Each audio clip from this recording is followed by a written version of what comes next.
that Ravens win streak even enter your brain, the preseason win streak? I think it's a stupid record. I mean, who gives a shit about preseason games? I agree. Yeah, I mean, if we beat it, great. Well, we're going to beat it, so there we go.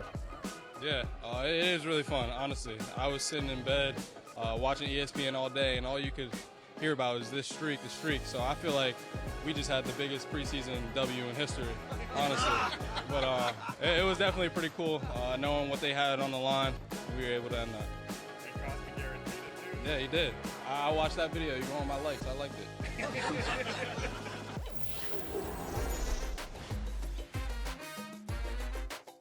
Fantasy Football Happy Hour with Matthew Berry, served by Applebee's. Welcome to the Fantasy Football Happy Hour. I'm Connor Rogers alongside Matthew Berry and Jay Croucher. And guess who drinks free? Sam Cosmi drinks free. Sam Cosmi drinks free. Sam Howell drinks free. Josh Harris drinks free. The entire Commanders fan base drinks free. Everyone drinks free. Hail to the Commanders. Hail victory. That's right. I know a lot of people saying, like, it's just a preseason game. It's just a preseason game. And I get it. It is. It's just a preseason game. But you know what? They were 24-0 until they ran into a buzzsaw named Sam Howell and the Washington Commanders. And now they're 24-1 over the last 25 preseason games. That's right. Sorry. Quote the Raven, we lost. Oh, wow. Did you sit on the edge of your seat until the final second ran out of the clock? Oh, yeah, 1,000%. Got to have this one. Did you shake anyone's hand randomly? Yeah. I went around. I did a victory lap around my couch. My daughter was like, what are you doing? You know. I will say this.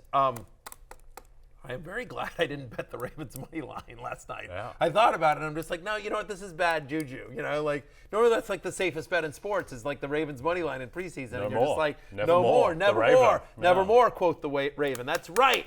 Listen, here's what's exciting about this. Again, it's a preseason game, but again, the tide has turned. The atmosphere around FedEx Field, it's just better. You know what I mean? Like, it's just like there's hope. I have hope, Connor Rogers. I have hope. I am very happy for you. Like, look, you're a Jets I've been fan. a very sad football fan for my entire life, so I get it. I absolutely understand it. You get it. There's probably some Australian rules football team that it's similar, right? Down in the dumps. Yeah, Right. Yeah, Aren't you, exactly. like, I'm a Collingwood Magpies fan. Yes, exactly, We the toiled. Magpies. We toiled for many years. Yes. And then we won in 2010. It was Yes, great. exactly. Yeah. Imagine how, like, if this were to happen to the Magpies. Exactly. If they beat, like, the Brisbane Beaters or whatever. Brisbane Lions. Oh, they're the Lions. There we go. The Beaters.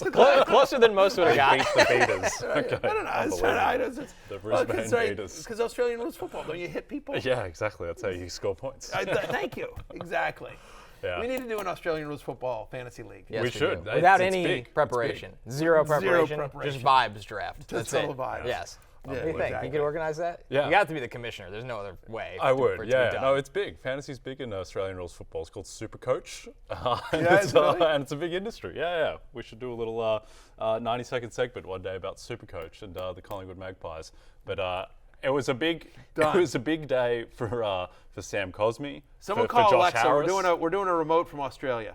We're gonna go there. We'll do our Australian rules football What could preseason go wrong? special. Very excited for you to break down Jordan De Goey and his contested possessions. Be very, very good. I don't understand anything you just said, but you bet. By the time I get there, listen, I was on the Kentucky Derby and I knew nothing about horses. Yeah, like, exactly. it's the same thing. You still made a pick. Yeah. Yep. I sure did. You could see it on television. Yeah, exactly.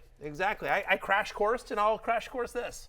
So the Commanders beat the Ravens. The streak's over. They went 29-28.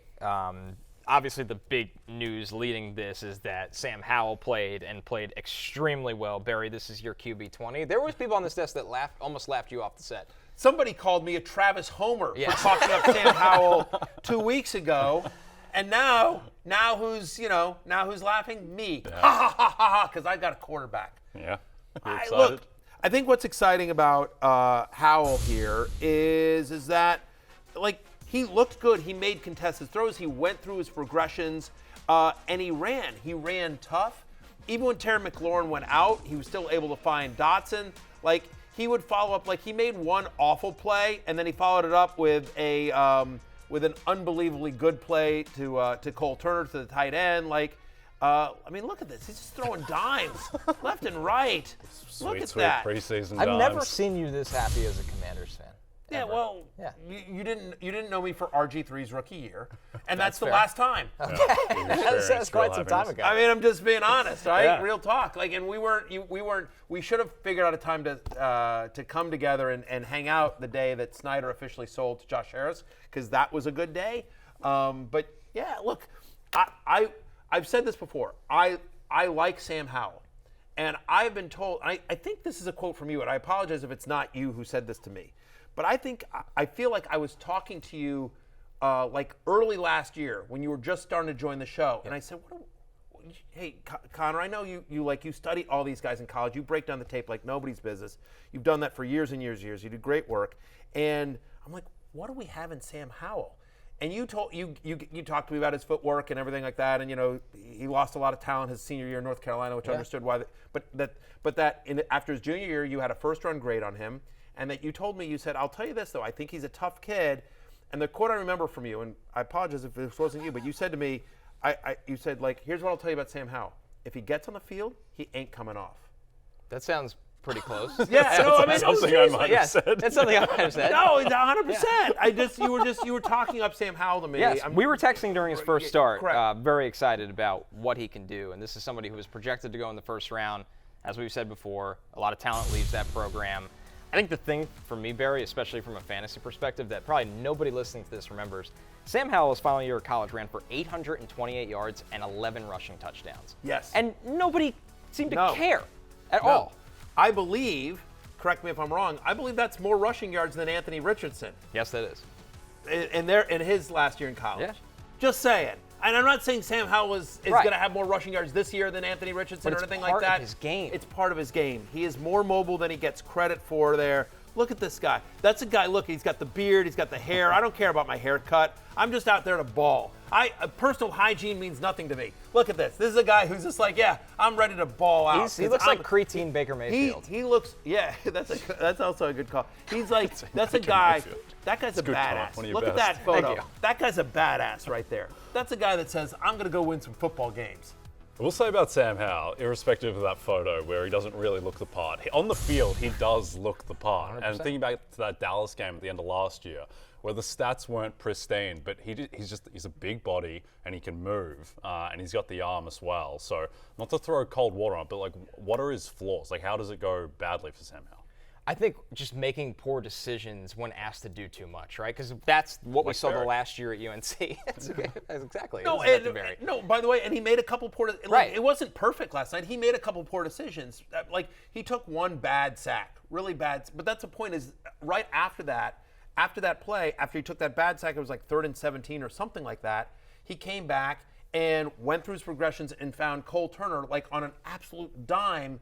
You know, really good. So that was what was exciting to me is he made a boneheaded play, shook it off, and the very next play came back and made a good play. Yep. I just hope they let him play through his mistakes in the first 2 months of the season, because I'm sure there is going to be a 3-pick game in a loss at some point in the first couple of months, and I just hope that Ron Rivera isn't coaching for his job and it's like, oh, Jacoby Brissett, you want to come in and help me get to 8 and 9? Right. The two, I'll give you two things that I think potentially could go wrong. Is first off, I think the offensive line is still suspect, and so I mean you got to face Philly twice. Right. You got to play. You got to face Parsons? the Giants. You You got to wanna face face Micah him? Parsons twice. You got to Kayvon Thibodeau Thibodeau? twice. I mean, so that's one issue, is that the offensive line is going to have to play better. The other issue is that the defense, right? We think the defense is going to be good, but it's they don't have a ton of depth there. Like, the defense is going to need to stay healthy, and so I could see a scenario where the defense either is injured or is not performing up to speed, or by the way, they're also going to play like a bunch of good offenses this year, that Sam Howell gets down in a game and then suddenly tries to do too much and he's too young and he's going to try to sort of win the game by himself, and you can't do that, right? He's not there yet. So those are the two things that I think potentially could go wrong. But for our purposes in fantasy, I'm at QB 20, and I think I'm too low on him, and I'm significantly ahead of him than consensus. Like, he's usually going like in the 24, 25, 26 range. But I think he's in the QB 17 range. Like, he's going to move up significantly. You would take him over guys like Brock Purdy and Jordan Love and Stafford in that kind of range. You'd rather over Love for sure. Over Love and Stafford for sure. I'd take him over Pickett, who I like. All the rookies, Bryce Young, CJ Stroud. Not over Richardson, but all the other guys there. Take him over Derek Carr. I think I'd take him over Kyler Murray. You know what I mean? Like, again, because we just don't know how much long Murray's going to play. Brock Purdy's an interesting one. I think I might take him over Brock Purdy. That might be a little Travis Homer-ish. Derek Carr? Oh, over Derek Carr for sure. Yeah. Mahomes? Yes. Well, you know what? Up a notch. Look, I'm not saying I'm taking him over Mahomes or Josh Allen, but I'm not saying I'm not either. It's a conversation. Okay. I'm just saying it's a conversation. He's in that Lamar Jackson, Justin Herbert tier, obviously. No. Like, I'm not getting crazy here, but I do think that he is a viable QB2. I think he is. We're doing a mock draft. We're doing a mock draft tomorrow. We'll go through this. I think he went QB 17 in our mock draft. We're doing a Superflex league for tomorrow into the mock draft that we're all in, along with a bunch of other people. Denny and Lawrence and Rotopad and all the gang here. I'm pretty sure Howell went like QB 17. And that was before the game last night, Correct. I believe. So it's amazing how quickly the hype can turn. Is already. You already see some of the hype online. Yeah. I'm just worried for our Monday show after he does have the 3-pick game and Barry's mood could be a tough one. But no, I agree. He's got certainly has potential and it's fantasy friendly potential too. Yeah, look, he's also surrounded. I mean, McLaurin, Dotson, and Curtis Samuel, plus Gibson and Robinson. He's got legit playmakers around him. Like for all the homerism that you want to yell at me, and I get that. The fact of the matter is like there's no denying that Terry McLaurin and Jahan Dotson are freaking ballers. Yep. Tell me I'm wrong, Connor. No, without a doubt. Thank you. That our next thing we're looking at here is Terry McLaurin because he left this game with a toe injury, but X-rays were negative. You have McLaurin as wide receiver 22. So all eyes to see that he'll be hopefully okay for week 1. And when McLaurin comes out, and not even when McLaurin comes out, because when they play together, Jahan Dotson looks like an absolute stud right now. 5 catches for 76 yards. So he got 7 targets last night, but 5 of those targets came after McLaurin left the game. With this injury you're seeing right here. Yeah. So talk about McLaurin in a second. Because I think the jury, we'll find out. He's getting an MRI today. They don't, X-rays were negative. Just to be safe, they're going to be an MRI. But looks like he'll be fine. Terry McLaurin will be fine for the regular season. It's great. And he is going to be wide receiver 1 for the high-flying Commanders offense, right? But Jahan Dotson is really interesting. So last year, his final 5 games, he had 3 touchdowns in his final 5 games, averaged 14.7 fantasy points per game. He was the 17th best wide receiver in fantasy over the final 5 games last season. He played 1 game with Sam Howell last year. He went 3 for 72 in that game against Dallas. And obviously, just lights out last night, 5 for 76 on 7 targets. Again, 5 of the 7 targets came after McLaurin left. But still, this is a guy who was a first-round draft pick. They picked him at 16. Yeah, they traded back because they were so comfortable. They were so comfortable knowing him. They were I remember the team talking about the fact that they felt like there was 4 or 5 guys that they felt comfortable with, and where they picked, Chris Olave was there. Right. And I remember screaming take Olave. But they ended up trading back with the Saints. Saints traded up to get Olave, and they were we feel really after the draft in the press conference, we liked Olave, we liked Dotson. We knew there were a couple of guys that would be there for us at 16, so that's why we traded back a few spots to get the capital, and we were really happy with Dotson. And I was just it's a little undersized, but all he's done both at Penn State and in the pros is make plays when he's out there, Connor. He's always played bigger than his size. He's excellent at tracking. He's excellent at just securing the ball through contact. And I think the great thing with Dotson going into this year is he's paired with a quarterback now that likes to push the ball, and Dotson is a guy that likes to win in the intermediate and the deep range of the field. So I think the matchup, Jay, with Howell throwing to Dotson is a way better fit necessarily than what we got to see some of his rookie year. Yeah, I think most people, when they think of the rookie wide receiver class of last year, you think Garrett Wilson, then you think Olave, and then you probably think Christian Watson. I think there's more people who would be talking about Jameson Williams, who has 1 catch in his NFL career, over Jahan Dotson. But the one thing that you love about Dotson is he was able to find the end zone 7 times last year, and he missed time, but when he was out there, he did have a nose for the end zone. So I think that particularly if McLaurin misses time, then Dotson becomes a real weapon. And even if not, he's going after Jordan Addison in drafts right now. I'd rather have Dotson. And I don't think that's fluky with him. I mean, this is a guy that caught 20 touchdowns his last 2 years of college. Right. It's not like he's just stumbling into soft parts of the zone. It's an actual skill getting open in the red area. 4 touchdowns in his first 4 weeks of 2022. Then he got hurt, and then 3 touchdowns over the final 5 weeks. And so, to your point, this is a guy that had, He's done it. Pick your cliche, but has a nose for the end zone. It is clear from last night that it is going to be under Eric Bieniemy. It is going to be an aggressive offense. It is going to be an offense that pushes the ball down the field. And I guess my question is just like, should I make my reservations for Las Vegas now for the Super Bowl? Should I just we probably have to go anyway. I mean, we'll probably have to go so anyway. Yes, you should make them now. With you and Jay. We're going to do the show for the week, but yeah. Yeah, you want to make them it's a for shame what? because For we Chiefs should- Cowboys? Yeah, well, stop it. Stop. You take that back.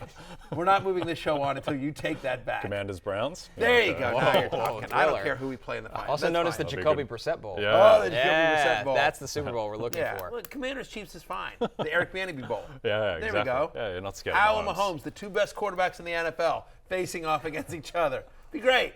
Stranger things have happened. Stranger things. I walk that back. No, Yeah. that would be the strangest thing that's happened. Jay, how about this backfield? Whatever. There's optimism in Washington, guys. You know, I'm excited.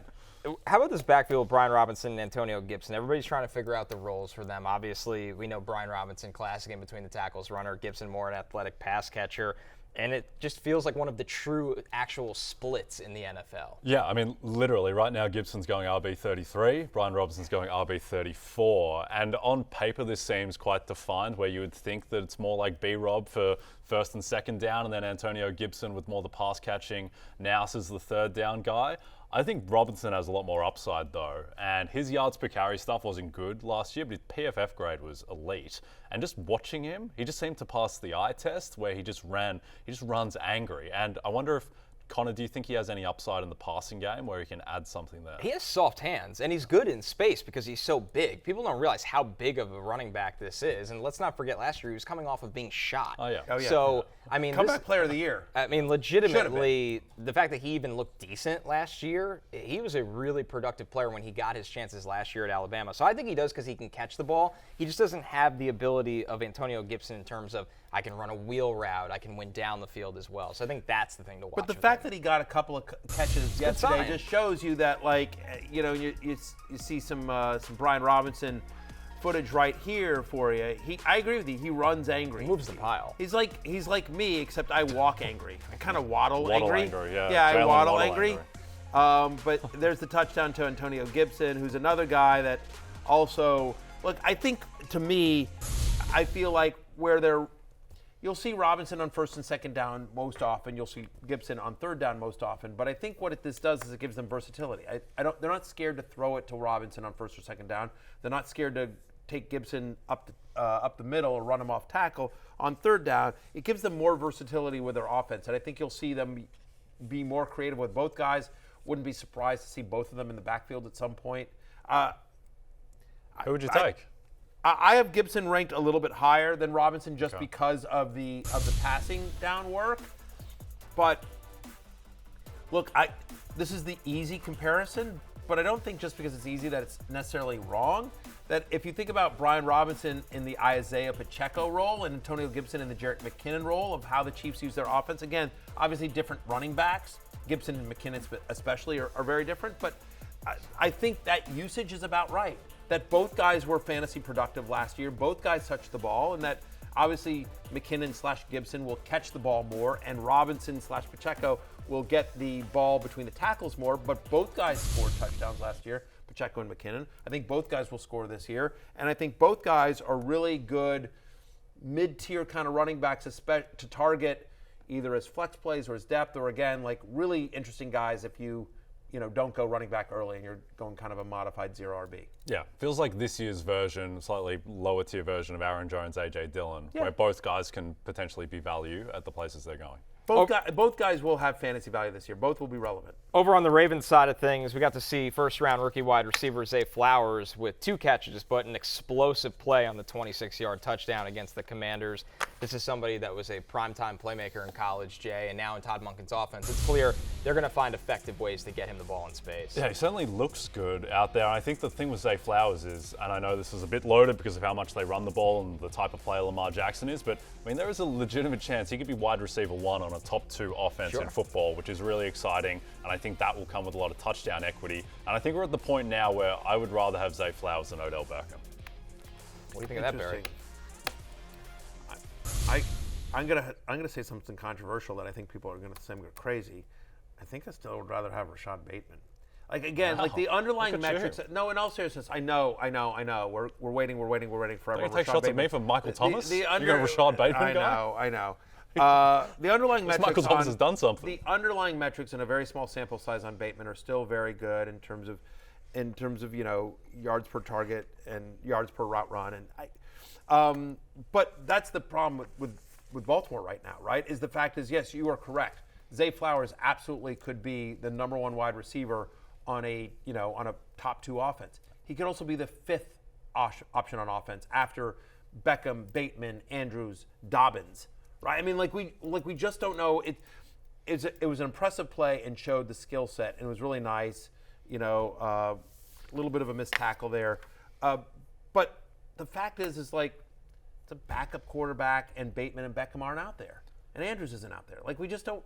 And don't Aguilar. know. What? Aguilar wasn't out there either. Right, exactly. I know people laugh, but Aguilar might actually get on the field for them. There is a very real chance that the number 1 wide receiver on the Ravens in terms of fantasy points put up this year is like Devin Duvernay. Like that's in play. Like it's just like it's all over the place. We just don't know, and so I don't mind.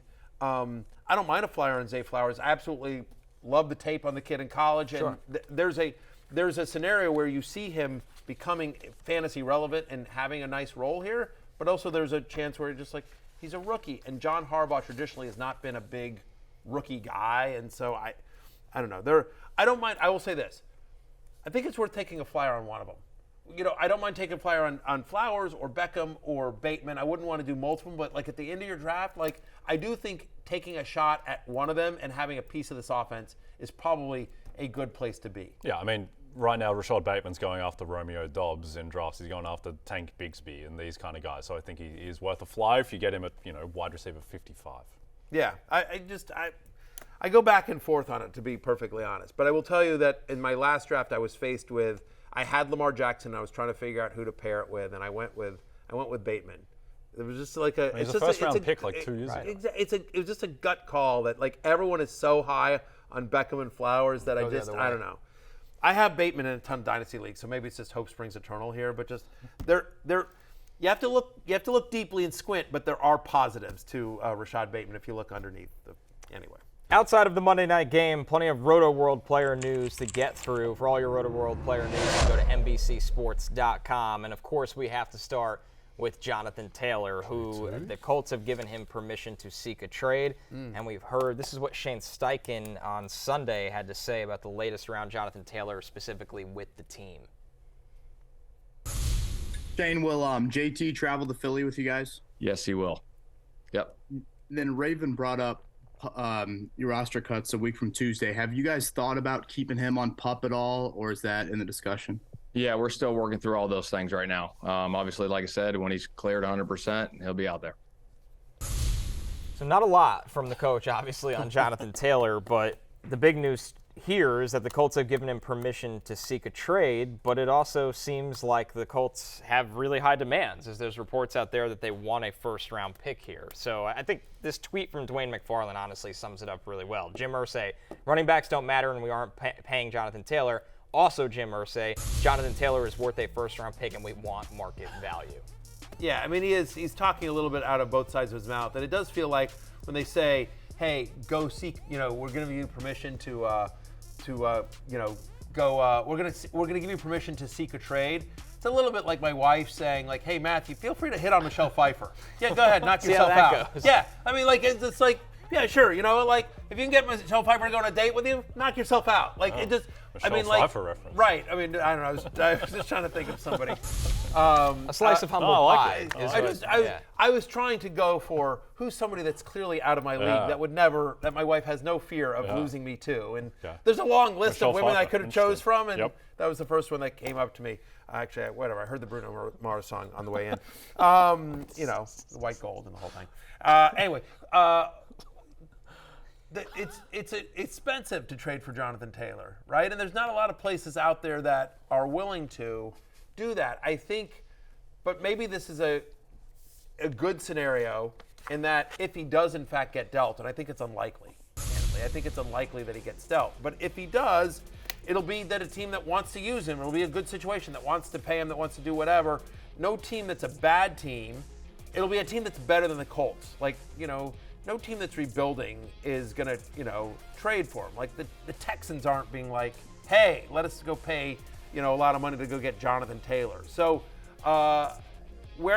if he does end up going somewhere, it'll be a team that is likely built to win and will be in scoring opportunities more often than the Colts will be this year, and also is somebody that wants him. So he should get a heavy workload.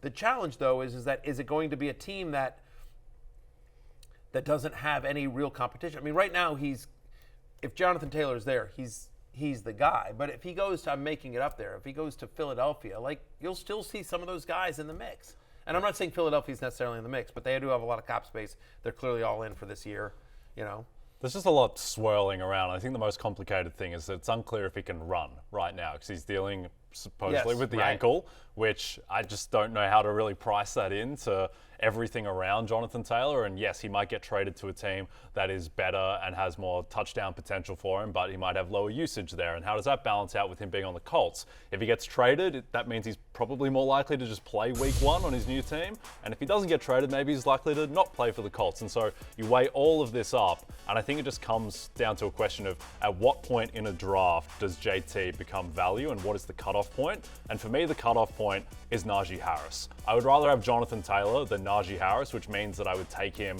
at the top of the 3rd round, that type of range. Yeah. But I mean, I want Derrick Henry, I want Tony Pollard or Nick Chubb, I want all these guys over Jonathan Taylor. Agreed. And so I think that him and Josh Jacobs are in a similar boat. And I'd probably take them both over Najee Harris, but I'm not taking Taylor over Henry or Chubb or those guys. For people that are watching on Peacock or NFL on NBC YouTube channel, you saw my rankings there, and I have him ahead of like Joe Mixon, and like I'm going to move him down. I'm going to move him past, further down. I have him at 8 right now among my running back rankings. I'll move him down to 10, if not further. I agree with you. Like there's just bad vibes right there. Like I'm going to put him under Josh Jacobs. Josh Jacobs is reported. Like we expect him to play. I'm going to move him past Joe Mixon. Like, I feel better about Joe Mixon's workload than I do Jonathan Taylor's right now. Because there's a scenario, Jay, where Jonathan Taylor wants to accrue time so he can get to free agency, but he's in the training room saying, like, I don't know, I'm still feeling a twinge. Yep. I don't know, my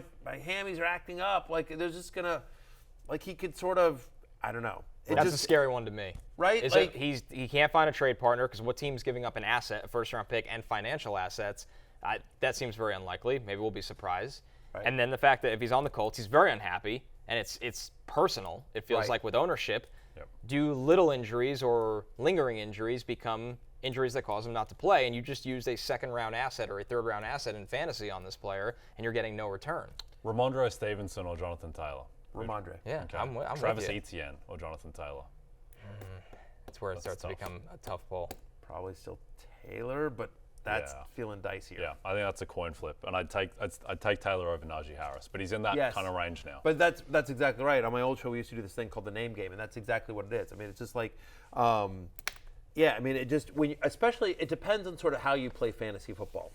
So number one is like if you're in only one league and you're like, I'm in this league and I've been with my boys for like 12 years and like this is like hardcore and like the loser punishment is awful. Like, like I get it. Like I don't necessarily want to, it's tough to use a 2nd-round or 3rd-round pick on Jonathan Taylor where he could just literally sink your season. Yep. But like if you're in like 4 or 5 leagues and it's like it's a work league and like whatever or best ball, then you're going to want some exposure to Jonathan Taylor because if he does get traded or he does report, then you've just got if we knew everything was fine, 100% healthy and he's there and happy and ready to go, like he's a lead back who's going to get 20 touches a game on a team that's going to run the ball with a mobile quarterback. Like he's a top 6 running back in fantasy and you got him as a 2nd or 3rd round value. Like that's amazing, but that's the risk you take. So I do think like if I was only in one league where I wouldn't want him in my most important league. How about that? Yeah, and I think you also want a safer 1st-round pick to pair with Jonathan Taylor. Like I wouldn't want to come out of the first 2 rounds of the draft and my top 2 picks are Tyreek Hill and Jonathan Taylor. Yeah. I want to have McCaffrey and Taylor or Justin Jefferson and Taylor, which means that you're probably getting him more towards the bottom of the 2nd round anyway. But even given McCaffrey's injury history, McCaffrey isn't super safe. Like, and if you look at the splits with McCaffrey, I mean, again, I have McCaffrey as my highest rated running back, but like the splits with him with Elijah Mitchell in the game versus Elijah Mitchell out from last year are significant. Like, and so I don't think he's risk-free. I would want, Justin Jefferson, Jamar Chase, like those are the guys. Like again, even Kupp has a little bit of right because he's already. Eckler is pretty safe. Eckler's safe, right? I mean, but I agree with your take there. I think Kelsey is safe. Yep. But yeah, it's just some bad vibes around Jonathan Taylor. And here's what's great.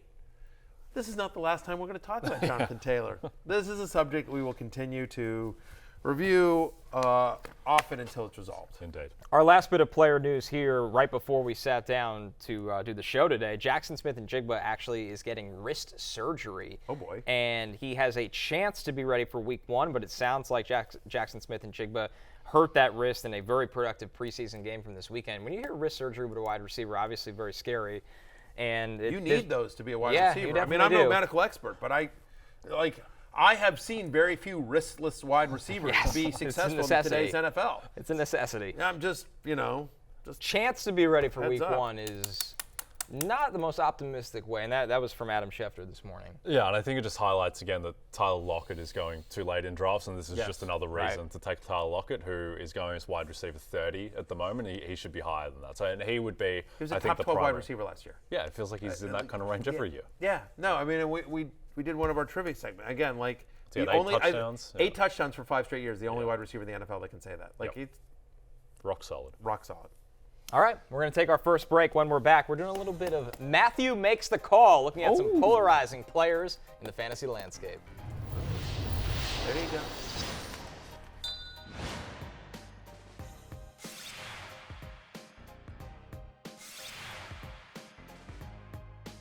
Those thighs. It looks like I have toothpicks for legs, and I don't. I don't. They're filled with gravy, Jay Croucher. Goo. Goo and gravy are in my legs, pouring through my veins. And I'm all like hamstrings and goo in here. Like there's a lot of stuff that most normal human beings have that I don't have. It's mostly just. You ever seen a Twinkie? Yeah. Like they got that. That's mostly what's inside me. Oh, wow, look at that. Oh, no. That's terrifying. Hamstrings and goo. Yeah, and it's definitely not photoshopped. It's definitely an actual photo. The things that I would wear a suit can do on his phone. I would wear a suit and then a Twinkie outfit over it. A perfect transition Stuff and nightmares there. into Matthew Makes the Call. Yeah. You should dress like that for Matthew Makes the Call.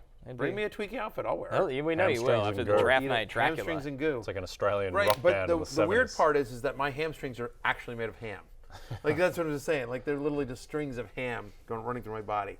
There's also some turkey. Speaking of, do you want to talk about what happened last night at the restaurant and your order? You can bring it on. Yeah, you bring this up. Or you're it's about how you ordered off. We had a little outing for those listeners. So yeah, the three of us, and we had an actual happy hour for the happy hour crew. Yeah, we went out. And there was an incident, which was what you ordered.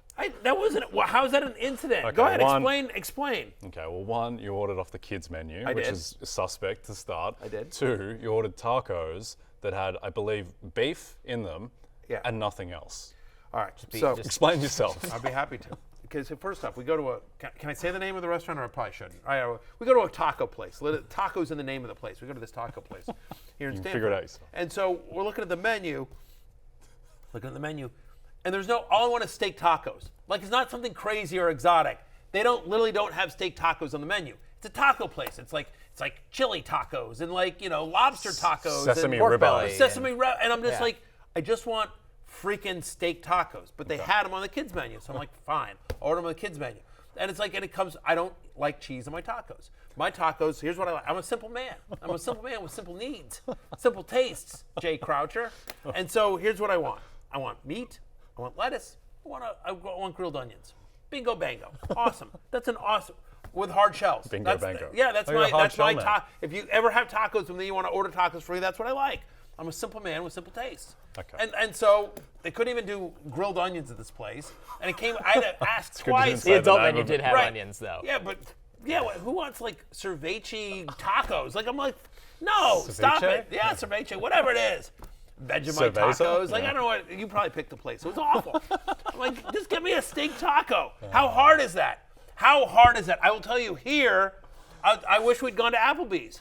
Applebee's would have had steak tacos. I betcha. I think what was just so jarring to me was that order juxtaposed with when we went out for dinner in Buffalo and you ordered wings, but demanded no sauce whatsoever. I'm a simple man with dry wings. I'm a simple man with simple tastes. Yeah, combined with producer Damien just demanding that no vegetables touch his order, like Al Michaels. The best part of the place was it was order on your phone. So nobody knows what anybody orders, but they come out with the trays and they don't know what anybody orders. Yeah. So they just yell out the kind of tacos to the tray. We had a lot of people. We had 8 people sitting there, and it was just like beef on a taco. And people are looking around like, oh, I got a steak taco. I got a steak taco. It's like, no, just beef on a taco, nothing else. Hell yeah. You're damn right. And you know what I did?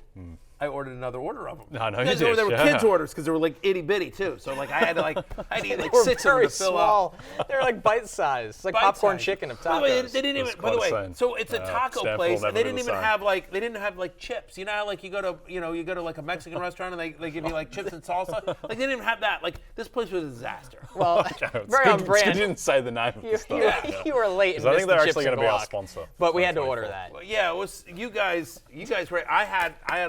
I had a meeting here at NBC with some muckety mucks. You guys were able to go and just immediately start drinking, but I had to talk to little people get to go. Little people get to go. Yeah. Some of us had to go.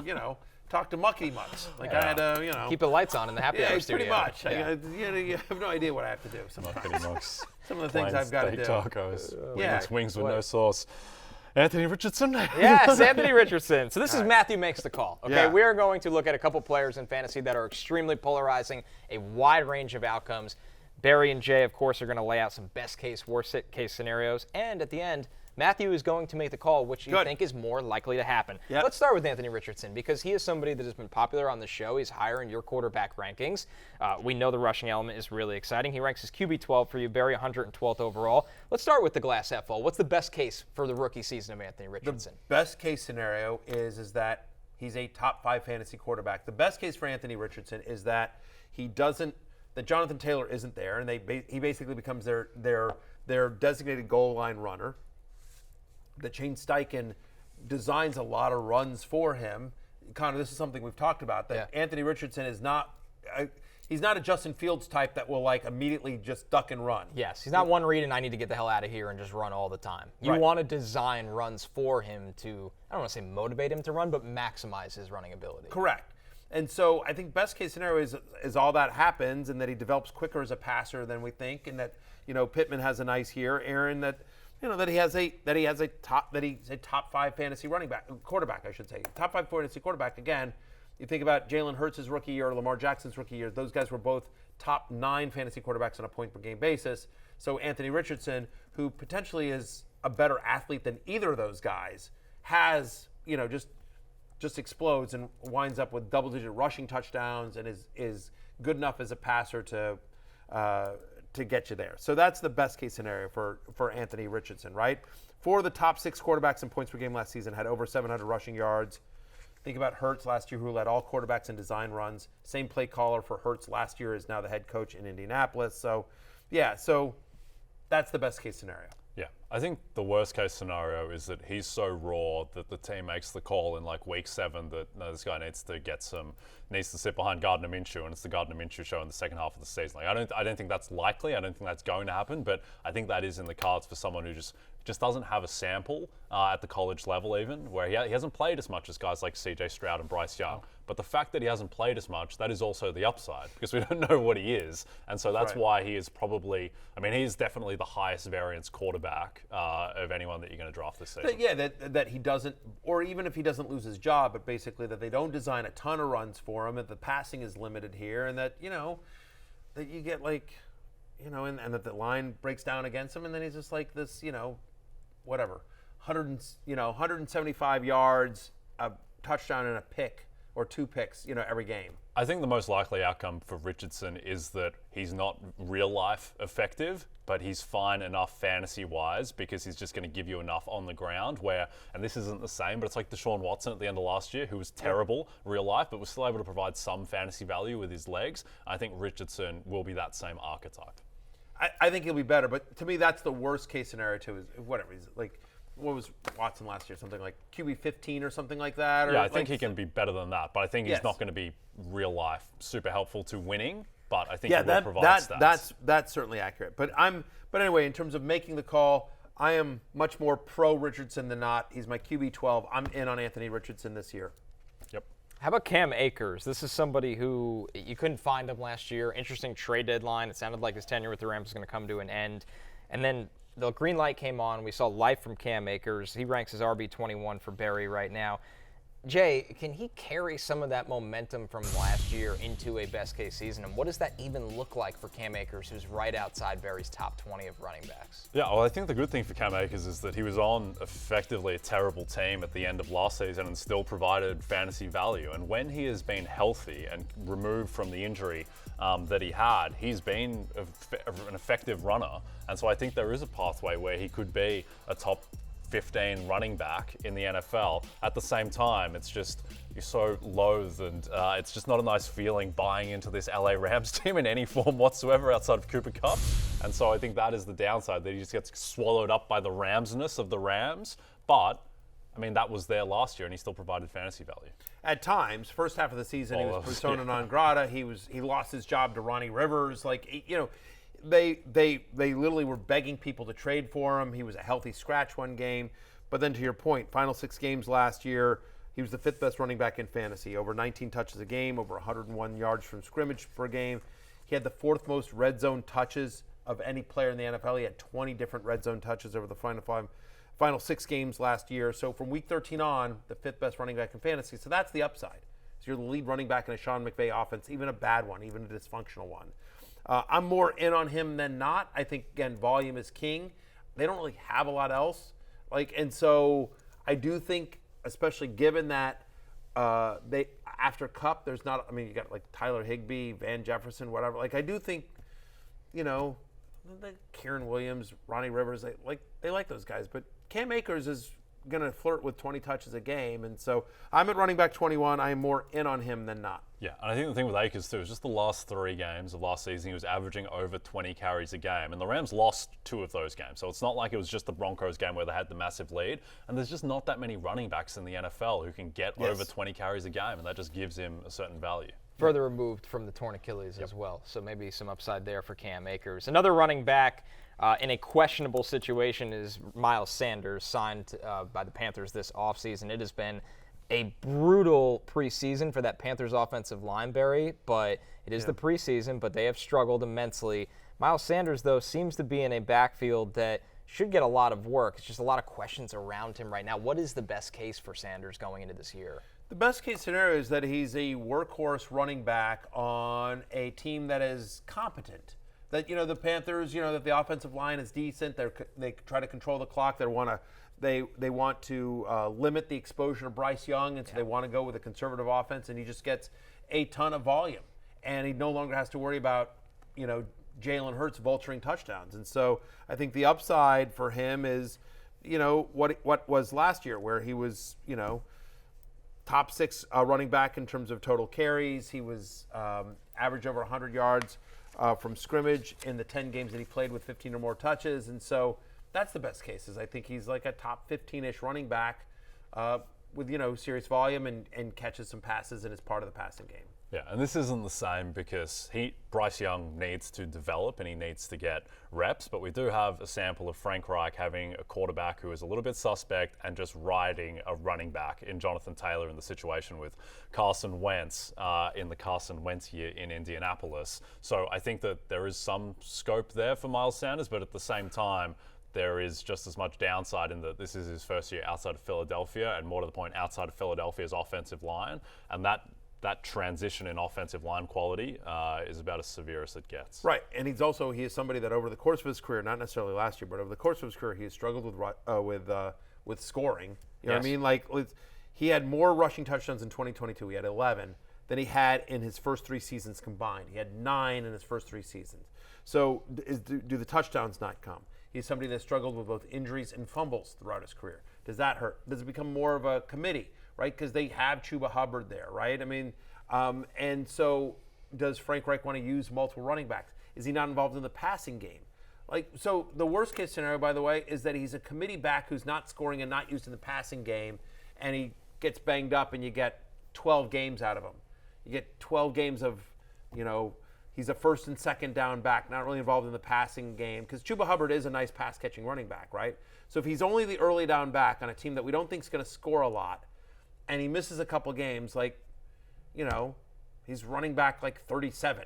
And you're just like, okay. That's the worst case scenario for them. Is just he's useless in fantasy. Yeah, I think we There's were no both upside. we were both pretty bearish on Sanders going to last year. To be fair, Sanders was bearish on himself. Yeah. Yes. And the bear case there was that he's a guy who's between the 20s and doesn't catch the ball, so where's the upside? And that could manifest itself here. Yeah. What side do you ultimately lean on? I know you have him RB22. You said the upside case is RB15-ish, and then outside the top 30 in a worst case. I have very few shares of Miles Sanders this year. I don't love him. So I have Akers at 21 and Sanders at 22. I'd much prefer Cam Akers. Honestly, at that round, if Sanders is there, I'm usually waiting another round, and I'm just grabbing a tight end or a wide receiver there. Sometimes the quarterbacks are there if I've waited on quarterback a little bit. Just not a huge Miles Sanders guy. Just don't, you know what I mean? Like, I think it's going to be more of a committee there. I'm nervous about the scoring equity, the passing game usage. And there are other guys going in that range, Cam Akers of the world, Dameon Pierce is the world, that I prefer to Miles Sanders. As we talked about at the top of the show, like, I'd rather wait a round or two and get me one of the Washington guys. Like, it just sort of, I'm more nervous about Sanders than I am excited this year. How about Keenan Allen, Jay? The good with Keenan Allen, new offensive coordinator Kellen Moore. We think that Justin Herbert will be asked to push the ball more vertically. We know Keenan Allen, when healthy, can still play. The bad is that he missed 7 games last year with a hamstring injury. He turned 31 this spring. What does the best-case scenario season look like for Keenan Allen, and what will be a tweaked Chargers offense? Yeah, I think the best case is that he just rides the momentum that the Chargers are one of the handful of teams that could be the best offense in football, where they get Rashawn Slater back, new offensive coordinator. Justin Herbert will be healthier as well, and presumably on average Keenan Allen is going to be healthier too. And so I think that you add all of that up, and just by being on that offense, he could be an elite wide receiver. He is kind of a strange wide receiver where just every single year he just seems to get between like 4 and 8 touchdowns. Like, that's his very defined range. He's not going to get less than that. He's not going to get more than that. And so, in a way, he's an unexciting pick, but at the same time, he has been rock solid. I think the downside case is just that, like, he's 31 years old. He's older than my man, Michael Thomas. And in that offense, where maybe Quentin Johnston takes more away from him, maybe Mike Williams takes more away from him, Mike Williams more in the slot. Like, all of this stuff can add up, and just with the age, maybe he just doesn't get the volume. He missed 7 games last year. Like, he's 31 and he missed 7 games last year, and he's had a number of healthy years as well. Early in his career, he struggled with injuries as well. And so I will say that, so the downside is just he gets injured and he's becomes the third option on that offense, right, behind Mike Williams and Austin Eckler. Like, that's a true scenario, and that the rest of the guys, the Gerald Everett's, the Quentin Johnsons of the world, like, it just eats into him enough, and like, because he's somebody that needs volume, right? He's like been a PPR machine, right? This is a guy who for 4 straight seasons has averaged over 6.5 receptions a game. Like, he is somebody that needs a ton of volume, and he got it last year, right? From week 11 on, he led all wide receivers in receptions last year. Like, he's a target machine, but if suddenly the target share is going down, that makes it a little bit nervous. I'm somewhere in the middle. The call that I will make is that I would rather have Mike Williams at cost than Keenan Allen. I think Mike Williams, for where he's going and the season he's going to have, I'm high on Mike Williams. I think he's a better play. We'll close this one out with Calvin Ridley, who obviously served his suspension last year. He now enters a pretty crowded group of pass catchers in Jacksonville. Barry, he comes in as wide receiver 19 for you. It seems like in the fantasy community, expectations are very high for Calvin Ridley's return. Yeah, I mean, look, I like Ridley. I like Ridley as a player, and I'm high on that entire offense. Like, I think Trevor Lawrence has a big year, and it's going to be a pass-happy, fantasy-friendly offense here. The concern is that, this is somebody that turns 29 in December, and October 24th, 2021 was the last time we saw him on an NFL field. Like, it's been a while. And then you think about Christian Kirk and Zay Jones and Evan Ingram and Etienne, and there's a lot of guys on that offense that need to touch the ball in addition to Calvin Ridley. And so he could still be very, very good, but not get the kind of volume that we need. Having said that, it seems like at least in early preseason, it's going to be Zay Jones and Calvin Ridley on the outside. They've relegated Christian Kirk just to the slot. So I'm as a borderline top 20 wide receiver. I'm banking on the talent of the offense here, but not without concern. I mean, the upside is that he's 1,500 receiving yards, 10 touchdowns, and a top 4 wide receiver in football. The downside is he's just not any good anymore. So it's a massive range of outcomes. I mean, the last time he was good was around the same time Michael Thomas was good. Not to keep on bringing up Michael Thomas every segment, but I do think that he is probably the Anthony Richardson of wide receivers in a way, just with that massive range of outcomes. And I think that people are now buying into the upside of Calvin Ridley, where his ADP is just, he's just being bought more. A lot of hype around Calvin Ridley. You think it's a little too inflated at this point? A little bit. It's a little bit. There's a lot of guys on that team. Huh? There's a lot of guys on that team. A lot of guys on that team. But again, I believe in the talent. I believe in the upside. But yeah, as his ADP continues to rise up, it's one of those things where it's like I do think he'll have a good year, but that's a little bit too rich for my blood. All right, we're taking our last break. When we're back, it's last call. Yes. Who doesn't like steak tacos?